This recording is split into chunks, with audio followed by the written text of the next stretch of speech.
क्या आपने प्रधानमंत्री से मुलाकात के लिए समय मांगा है, औपचारिक तौर पर निवेदन किया है, या टीवी पर, क्योंकि आप लोगों ने कई दफे बोला कि पीएम आए बात करें, तो आप ये उम्मीद कर रहे हैं कि टीवी देख के वो आ जाएंगे और गाजीपुर पे बैठ जाएंगे आपसे बात करने? अच्छा रोहित भाई, हम तो आपसे ये कह रहे हैं हाथ जोड़ के कि भाई देश के प्रधानमंत्री अगर वो हमारे बीच में आ जाएंगे, या एक काल राकेश टिकैत जो हमारे नेता है उनका नंबर होगा, कहीं से ले लेंगे, तब आपके पास भी होगा, उनका नंबर दे दो, बात कर लें, इसमें कौन सी बुराई हो जाएगी। अरे कोई युद्ध थोड़ा हो रहा, ना हम कोई पाकिस्तान से आए हैं, ना हमारे प्रधानमंत्री कहीं से आए हैं। प्रधानमंत्री का सम्मान होना चाहिए, प्रधानमंत्री के सम्मान के साथ में वार्ता होगी। कोई ऐसी बात थोड़ो कि देश के प्रधानमंत्री का कहीं सर किसान और देश का किसान यूनियन नीचा होने देगी, कहीं उनको कोई वो बात नहीं है। मतलब हम उनका सम्मान करेंगे, हमने उनको बिठाया है। अगर रास्ता भटक गए हैं तो हम रास्ते की बात कर रहे हैं, इसमें कौन सी बुराई हो जाएगी रोहित भाई? भाई क्या मतलब, एक बार हम भी देख ले, प्रधानमंत्री से बात कर ले, हमारे लोग भी देख ले। अरे चले आए प्रधानमंत्री जी के तो तमाम लोगों से मिलने के इतिहास है, न जाने किन किन समाज के लोगों से मिले हैं, सब कुछ तो किया है प्रधानमंत्री जी ने। एक बार देश के किसानों के बीच में आ जाए, कौन सी बुराई हो जाएगी? हम तो यही कह रहे हैं, भगवान सद्बुद्धि दे दे। और बेचारा ये सड़क पे किसान, इस पे काहे गांव से लेकर लोकसभा तक राजनीति हो रही, क्यों मौका दे रहे हो किसी दूसरे को?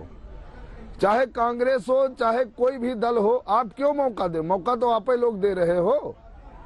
भाई एक कोई गाली दे रहा है, आप उसको जवाब दोगे तो भाई वो और कुछ कहेगा, ज्यादा कुछ कहोगे हाथापाई करेगा, तो आप क्यों मौका दे रहे हो किसी को बोलने का?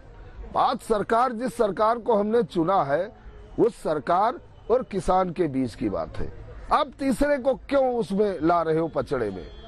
हम दो लोग बैठ के बात कर लेंगे, इसमें रोहित जी कौन सी बुराई है? आप बता दो अगर मैं कोई गलत बात कह रहा हूँ, या भारत सरकार को कह रहा हूँ, देश के प्रधानमंत्री को कह रहा हूँ, कृषि मंत्री को कह रहा हूँ, गृह मंत्री को कोई बात कह रहा हूँ।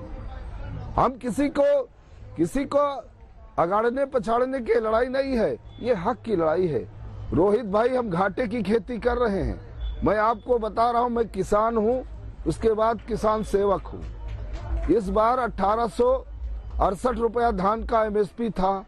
आप पता करा लो ईमानदारी से, गोरखपुर से मुख्यमंत्री उत्तर प्रदेश जी आते हैं, वहां से पता करा लो, ग्राउंड रिपोर्ट मंगा लो, 900,000 रुपये में धान बिका है, 900,000 रुपये में। आप लखीमपुर, पलिया, पीलीभीत, बाराबंकी 3-3, 4-4 हजार टाली जो है 3-3, 4-4 महीने खड़ी रही, कोई सुनने वाला नहीं। हरदोई में तो एक सरकारी महिला ये कह रही कि हम सरदारों का धान नहीं खरीदेंगे। आप बताओ इस देश में क्या हो रहा है? क्या सरदार इस देश का अंग नहीं है? सारी बातें क्या सरदार इस देश? आपकी सारी बातें मैंने सुनी और बड़े आराम से सुनी, बड़े ध्यान से सुनी। आपकी बात से लगता है आपके मन में कोई कड़वाहट नहीं है, कम से कम सरकार के प्रति। आप चाहते हैं कि बातचीत हो, आगे रास्ता खुले। नहीं, हम लेकिन सर, मेरे कुछ सवाल हैं। मेरा सवाल यह है कि एक, क्या आप ये चाहते हैं आप टीवी पर न्योता दें और प्रधानमंत्री टीवी पर आ जाएं, आपके साथ बैठ के बात कर लें गाजीपुर पर? क्या ऐसा होता है? दूसरा, ओम प्रकाश धनखड़ जी को चर्चा में लेकर आ रहा हूं, जो हरियाणा के कृषि मंत्री रहे, आप जानते होंगे। ओम प्रकाश धनखड़ जी, 11 बार किसानों के साथ सरकार की बातचीत हुई, जिसमें कृषि मंत्री मौजूद थे। अगर बात इतनी सरल और सीधी थी जितनी हरिनाम जी कह रहे हैं, तो फिर हल क्यों नहीं हो गई?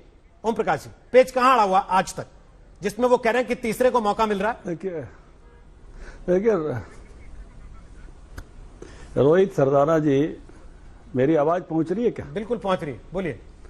रोहित सरदाना जी,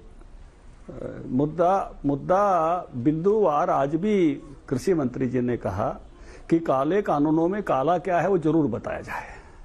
उन्होंने खुलकर कहा, जो नाम दे दिया गया है कानूनों को वही शब्द इस्तेमाल करते हुए कहा।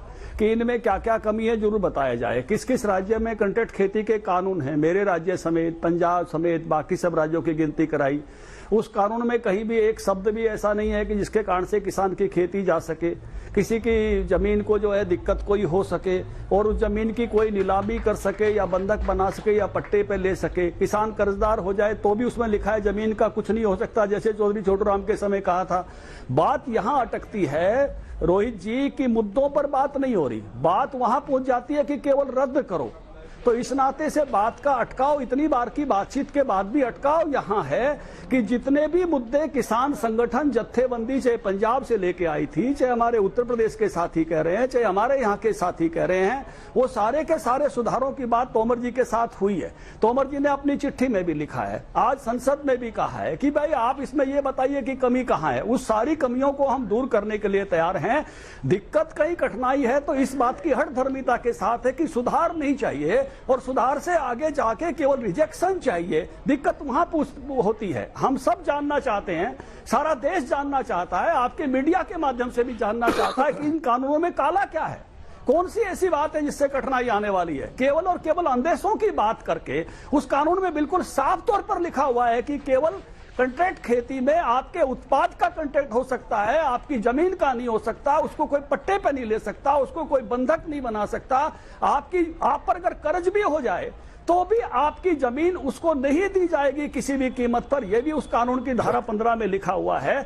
तो इस प्रकार के जो केवल अंदोसे खड़े करके कि ये हो जाएगा, ये हो जाएगा, जितनी भी बातें कि हमारी एपीएमसी खत्म हो जाएगी, उस पर भी सरकार ने कहा है कि आप अपने राज्य में तय कर लेना अपनी फीस लगाने वालों की पैरवी हो रही है, घटाने वालों को छोड़ा जा रहा है, मतलब उस पर आंदोलन करने की बात हो रही है। तो ये बिल्कुल उसके विपरीत है। तो इसलिए जो पॉइंट दर पॉइंट बात आज संसद में भी उठी, हर मीटिंग में भी उठी, हम चाहते हैं मीडिया के सामने आए, रोहित जी आप भी लेकर आए कि इसमें कौन सा ऐसा विषय है, हरिराम जी भी लेकर आए कि इसमें कौन सा पक्ष काला है जिसके बारे में ये हो कि ये पक्ष काला है जो इसका हटा दिया जाए। इसको केवल सारे के सारे को कहकर और मुद्दों से हटाया जाता है और मुद्दों से हटा के बात को वहां पहुंचाया जा रहा है कि जहां मुद्दों की बात ही नहीं हो, केवल इमोशनल बात खड़ी कर दी जाए। ठीक है।